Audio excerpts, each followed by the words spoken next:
Le président zimbabwéen Emmerson Mnangagwa a rencontré l'ambassadeur chinois par intérim Zhao Baogang dans la capitale Harare. Zhao s'est dit confiant dans la relation entre les deux pays avec le passage à un partenariat stratégique global au cours de la dernière décennie.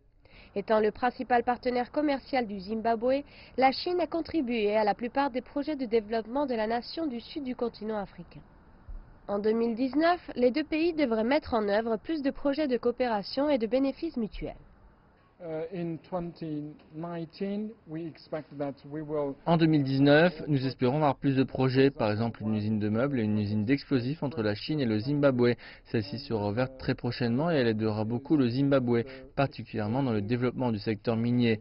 Les Zimbabwéens ne seront plus obligés d'importer ces explosifs d'autres pays en devises fortes. Après la mise en place de ce projet, nous économiserons beaucoup de devises étrangères et le projet permettra aussi au Zimbabwe de gagner de la monnaie étrangère. De nombreuses manifestations ont été organisées dans la capitale du Zimbabwe et dans d'autres villes majeures ces dernières semaines après la décision du gouvernement d'augmenter les prix de l'essence et d'autres produits de première nécessité. La Chine pense que le Zimbabwe peut surmonter ces difficultés. Ce que je veux dire, c'est que le Zimbabwe est un grand pays. Il a beaucoup de ressources naturelles, la paix, une population accueillante et une main-d'œuvre abondante. Alors, nous avons une grande confiance en ce pays. Sous la présidence de son Excellence Emmerson Mnangagwa, le ZANU-PF maintiendra l'unité et prendra de nombreuses mesures pour la réforme et l'ouverture du pays.